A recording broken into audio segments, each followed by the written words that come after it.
మా కురుకుమారులకు ఒక మహావీరుని ద్వారా, ఒక సద్గురువు ద్వారా అనేక విద్యలు నేర్పించాలి అని సంకల్పిస్తున్నాను.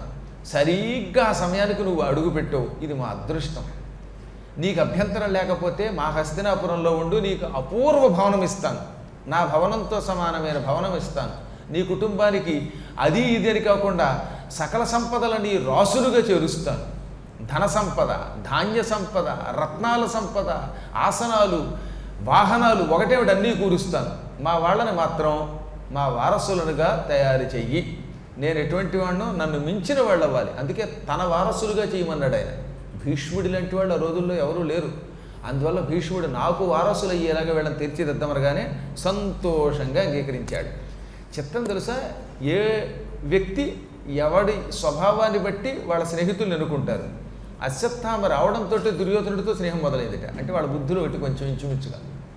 అశ్వత్థామ అవడానికి రుద్రాంశతో పుట్టిన ఎందుకో తెలియదు దుర్యోధనుడు అంటే విపరీత ప్రేమ. దుర్యోధనుడికి అశ్వత్థామ అంటే పక్షపాతం. దుర్యోధనుడు అంటే రాజకీయం అనుకోండి, కానీ అశ్వత్థామ అలా కాదు. ఎందుకో అతను చూడగానే ఆ రూపము, ఆ ప్రవర్తన ఆకర్షించాయి.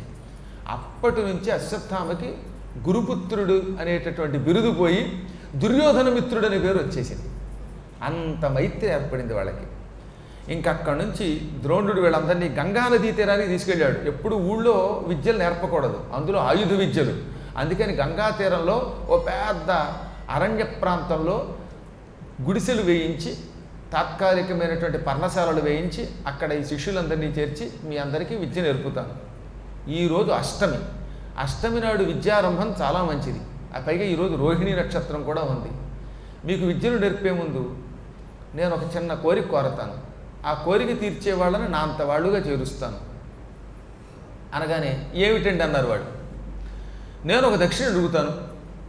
మీ విలువిద్య పూర్తయ్యాక నేను కోరిన దక్షిణ మీలో ఎవరిస్తారో చెప్పండి, ముందుకు రండి అన్నట్ట.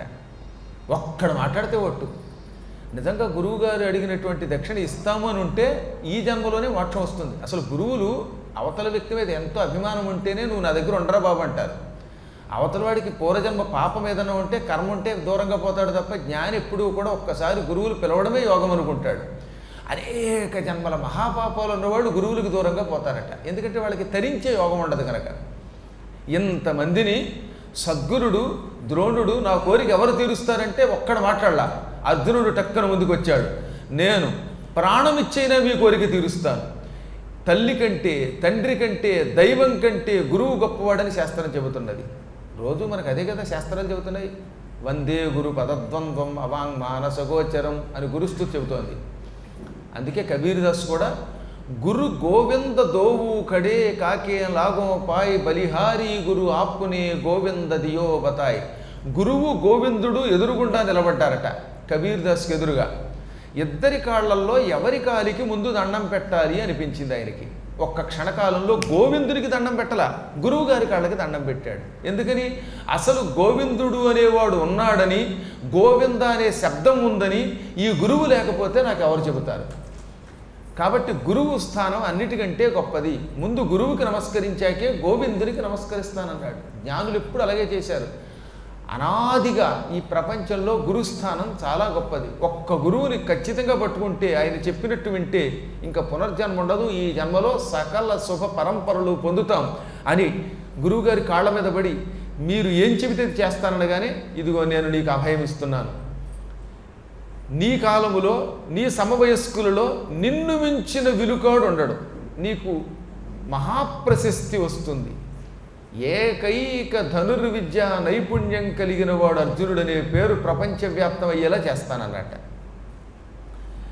దాంతో అప్పటి నుంచి ఆయనకి అదొక పెద్ద గురువుగారు మాట ఇచ్చారు కదా, నిలబెట్టుకోవాలిగా, అలా నిలబెట్టుకున్నాడు. అద్భుతంగా వాళ్ళందరికీ రకరకాల విద్యలు నేర్పాడు ఆయన. ఈట విసరడం కొందరికి, ధర్మరాజు గారికి ఈటలతో యుద్ధం చేయడం బాగా వచ్చు. భీముడికి గదాయుద్ధంలో ఎక్కువ ఆసక్తి, దుర్యోధనుడికి భీముడికి గదాయుద్ధం, అర్జునుడికి ధనుర్విద్య. ఇలా ఎవరికి దేని మీద ఆసక్తి ఎక్కువ ఉంటే అది ఎక్కువ నేర్పాడు. కానీ అందరూ ధనుర్విద్య నేర్చుకున్న వాళ్ళు, గుర్తుపెట్టుకోండి. మహాభారత యుద్ధంతో ధనుర్విద్యే ప్రధానం. కాకపోతే మధ్య మధ్యలో వాళ్ళకి ఇష్టమైనటువంటి ప్రత్యేక ఆయుధాలతో యుద్ధం కూడా ఉంది. అశ్వత్థామకి భయం పట్టుకుంది. మా నాన్నగారికి పక్షపాతం ఎక్కువైపోయింది, నాకంటే అర్జునుడు ఎక్కువ చూస్తున్నారనుకుని ఒక రోజున వాడు వంటవాడి దగ్గరకు వచ్చి, ఇదిగో వంటవాడ, చీకట్లో మాత్రం అర్జునుడికి అన్నం పెట్టద్దన్నట్ట. అనగానే వంటవాడు తెల్లబోయి, అలాగేనండి మీ మాట కాదనండి అన్నట్ట. కాదండమే కాదు, నేను చెప్పిన మాట అర్జునుడికి చెప్పకూడదు సుమా, ఇది మనలో రహస్యంగా ఉంచాలి. అర్జునుడికి చీకట్లో అన్నం పెట్టకూడదు, ఇలా నేను ఆజ్ఞాపించానని అతనికి తెలియకూడదు. ఎందుకు ఏమిటని అడక్కు, అతనికి మాత్రం వెలుతురులోనే దీపాల మధ్యలోనే భోజనం పెట్టు, కరెంట్ ఆగిపోతే మాత్రం అన్నం పెట్టదు అనగానే అప్పటి నుంచి అతడు ఎప్పుడూ అర్జునుడికి కాగడాల కాంతిలో దీపాల కాంతిలోనే భోజనం పెట్టేవాడు. ఎవరెన్ని ప్రయత్నాలు చేసినా పరమాత్ముడి యొక్క కరుణ ఒకటి ఉంటుందిగా. ఒక రోజున అర్జునుడు భోజనం చేస్తూ ఉండగా వాసవనందనుండు కుడువల్ భోజనం చేస్తున్నాడు. ఇంతలో హఠాత్తుగా పెద్ద గాలి వీచింది. అర్జునుడు భోజనం చేస్తూ ఉండగా పెద్ద తుఫాను గాలి వీచి మొత్తం కాగడాలన్నీ ఆరిపోయాయి.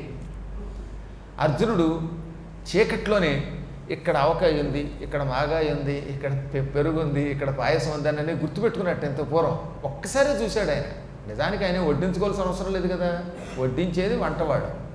అయినా ఒంటరిగా భోంచేస్తున్న ఈయన చీకటి అయిపోగానే దీపాలు వెలిగించు అనకుండా ఆ చీకట్లోనే ఎక్కడే ఉన్నాయో గుర్తుపెట్టుకుని అవి వడ్డించేసుకుని శుభ్రంగా తిని ఆకు కూడా తీసి అప్పుడు ఒక ఆలోచన చేశాడు. చీకటిలో ఎక్కడో ఒకసారి చూసిన వస్తువుని గుర్తుపెట్టుకున్నానే, అలాంటప్పుడు చీకట్లో కూడా చూడకుండానే వస్తువుల్ని గుర్తుపెట్టుకుని బాణం ఎందుకు వేయకూడదు? శబ్దాన్ని బట్టి బాణాన్ని ఎందుకు కొట్టకూడదు? శబ్దభేదం ఎందుకు నేర్చుకోకూడదు? పగటిపూట చూసిన వస్తువుని రాత్రిపూట చూడకుండానే చీకట్లో ఎలా కొట్టచ్చో ఏమిటో అభ్యాసం చేయాలనుకున్నట్ట. చీకట్లో బాణాలు వేయడం నేర్చుకుని గురిగా ఛేదించడం మొదలెడితే అందరినీ మించిపోతాడు అర్జునుడు అని ఆ టెక్నిక్ అతనికి రాకుండా ఉండడానికి అశ్వత్థామ కుట్రమన్నాడు. కానీ భగవంతుడు కావాలని దీపం అర్పి ఇతనికి ఆలోచన రేకెత్తించాడు. ఆ రోజు నుంచి అందరూ నిద్రపోతుంటే రాత్రి 10 గంటల నుంచి 12 గంటల మధ్యలో కటిక చీకట్లో ఆకెక్కడో అల్లల్లాడగానే ఆ శబ్దాన్ని బట్టి టక్కన బాణం కొట్టడం మొదలెట్టాట అర్జునుడు. ఈయన వేసిన బాణం శబ్దాన్ని బట్టి ఆ ఆకుకో కొమ్మకో తగిలేది.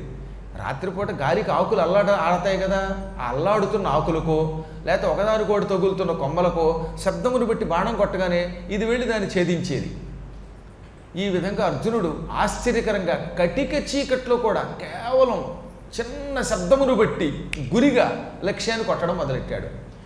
పాయక చీకటి యందును ఏయంగా నభ్యసించు నిట్టియడల్ కౌంతేయ ధనుర్జ్యాధ్వని విని ధీయుక్తుడు ద్రోణుడరుగు దెంచి ముదమునన్.